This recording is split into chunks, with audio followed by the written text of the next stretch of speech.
Assalamu alaikum мекендештер. Өзүңүздөр билесиңер, 15 июнь 2021 жылга чейин Россия Федерациясында мыйзамсыз жүргөн чет элдик жарандарды өз алдынча Россиядан чыгып кетүү үчүн сунуш кылды. Бул жерде ушул сунуш кылганы менен биздин көп мекендештер, мыйзамдуу жүргөн мекендештер дагы көп суроолорду бере башташты. Мен деген миграционный учет болгон жерде жашайм жана иштеген жеримде официалдуу иштейм деген биздин мекендештер да суроо берди. Ал мекендештерге айтат элем, эгерде сиздер жашаган жерде учетто болсоңуз жана ошондой эле иштеген жерден официалдуу түрдө эмгек келишими менен же болбосо жарандык келишими менен эмгегиңер официалдуу түрдө такталып жана 3 күндүн ичинде кабарланса миграционный служба, анда силер толук кандуу мыйзамдуу жүрөсүңөр. Ал эми жогоруда айтылган Россия Федерациясынын ички иштер министрлигинин орун басары Александр Горовойдун сунушу боюнча 15 июнь 2021 жылга чейин Россия Федерациясында мыйзамсыз, мындайча айтканда, миграциондук мыйзамды бузуп, нелегально жүргөн адамдарды өз алдынча чыгып кетүү сунушун кылган. Ошол эле маалда айтат элем, демек 15 июнь 21 жылга чейин элдерди сунуш кылса, демек 15 июнь 2021 жылдан баштап катуу текшерүүлөр болот деген божомолдомун. Ошону менен бирге кайсы миграционный учет мыйзамдуу деген дагы суроону айтып кетет элем.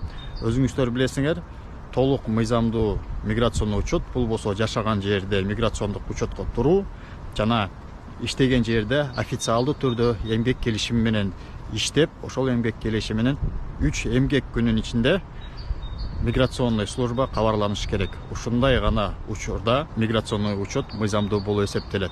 Ал эми жашаган жерде көп батирдин ээлери миграционный учетко койбостуктан биздин көп мекендештер ошол жергиликтүү биздин көп мекендештер миграциондук учетту алуу максатында ортомчуларга кайрылып, юридический адрестерге көбү регистрация болушат. Ошол юридический адрестеги регистрация болгон биздин көп мекендештердин укуктук абалы боюнча айта кетсек, ал миграциондук учеттор базада болот, бирок сиздер ошол адресте жашабагандыктан ал деген толук мыйзамдуу эмес. Мындайча айтканда, эгерде ушундай миграционный учет менен полиция кызматкерлери протокол түзүп сот отурумуна алып барса, анда андай миграциондук учет менен Россиядан выдворение болууга жол берет.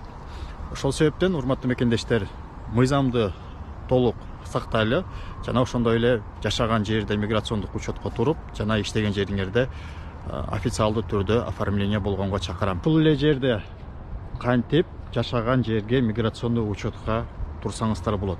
Өзүңүздөр билесиңер, жашаган квартиранын ээсинин макулдугу керек. Ал жашаган квартиранын ээсинин макулдугун кантип алсаңыздар болот деген суроого дагы бир жооп берет элем. Кантип макулдугун алсаңыздар болот? Биринчиден, өзүңүздөр билесиңер, Россия Федерациясында эгерде батирди арендага берсе, анда ал квартиранын ээси мамлекетке салык төлөөгө милдеттүү. Өзүңүздөр билесиңер, Россия Федерациясынын 24 субъектисинде самозанятый деген убактылуу налог киргизилген.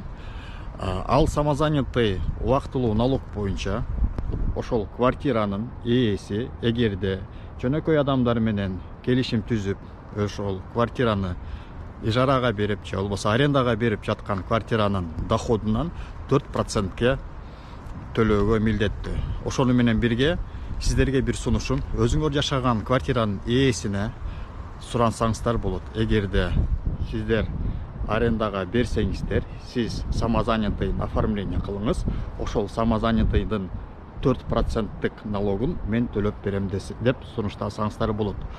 Ошону менен квартиранын ээси менен договор аренда түзүп, ал договор арендада өзүңөрдүн милдетиңерди жана укугуңарды камтып, жана ошол договордо канча адам жашаарынын белгилеп, квартираны эгерде айына 40 миңге сүйлөшсөңүздөр, ал 40 миңдин бир айлык налогу 1600 рубль болот. Ошол 1600 рубльду 40 миңдин үстүнөн дагы кошуп берсеңиздер, сиздер ошол договордун негизинде ал болсо үйдүн ээси толук салык төлөгөнгө мүмкүнчүлүгүн берет. Жана эгер толук салык мүмкүнчүлүгүн бергени менен чогуу сиздерди ошол эле договордун негизинде коркпой жергиликтүү миграционный службага барып туруп сиздерди миграционный учетко койгонго мүмкүнчүлүгү болот. Сиздер ошол жашаган жердеги миграциондук учетко коюуга мүмкүнчүлүк аласыңар. Мыйзамдуу жүрүштүн экинчи көйгөйү бул болсо иштеген жерде кантип трудовой договор түзсө болот деген дагы экинчи маселе. Өзүңүздөр билесиңер, иш берүүчүлөр Россия Федерациясында эгерде официалдуу түрдө налог төлөсө, анда ал налогдун дээрлик проценти, общий совокупный проценти 42%ке чейин баргандыктан көп работодательдер, мындайча айтканда иш берүүчүлөр, трудовой договор түзүүдөн баш тартышат. Трудовой договорду мисалга алсак, такси кызматында иштеген жана стройка тармагында иштеген биздин мекендештердин дээрлик көпчүлүгүндө трудовой договор жасашпайт. Анткени мыйзам боюнча көргөзүлгөн эмгек келишиминин негизинде мамлекетке төлөнүүчү салыктын өтө чоңдугуна байланыштуу. Андай мүмкүнчүлүктөр биздин көп мекендештерибизде жок.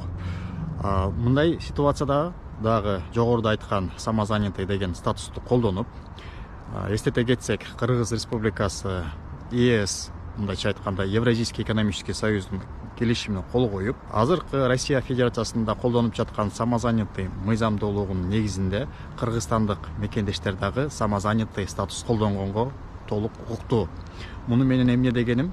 Ар бир биздин кыргызстандык мекендеш Россия Федерациясында жүргөндө, эгерде ал такси же курулуш кызматында иштесе, өзүнүн самозанятый катары оформление кылып, ошол самозанятый статустун негизинде стройкага барып, же болбосо кимдир бирөөгө кызмат акысы кызмат аткарса, же болбосо такси кызматында иштесе, ошол самозанятый менен оформление болуп, ал граждандык самозанятый договорун миграция бөлүмүнө 3 рабочий күндүн ичинде уведомление кылып, ошол уведомлениянын негизи бул болсо миграциондук учетту узартуу негиз болуп эсептелет.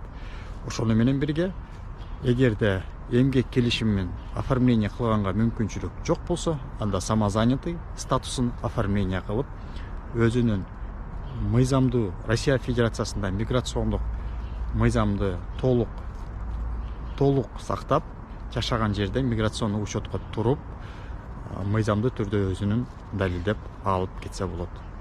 Урматтуу мекендештер, 15 июнга чейин дагы бир ай убакыт бар. Төмөндүлгө айтылган кеңештер, же мындайча айтканда төмөндө айтылган мүмкүнчүлүктөрдү колдонуп, бир айдын ичинде өзүңөр мыйзамдуу жолуна түшсөңүздөр болот. Эгерде ушул видео сиздерге кызык болсо, же болбосо ушул тааныштарыңыздарга кайсы жол менен мыйзамдаштырып алсак деген суроолор болсо, тааныштарыңыздарга бөлүшүп коюңуздар.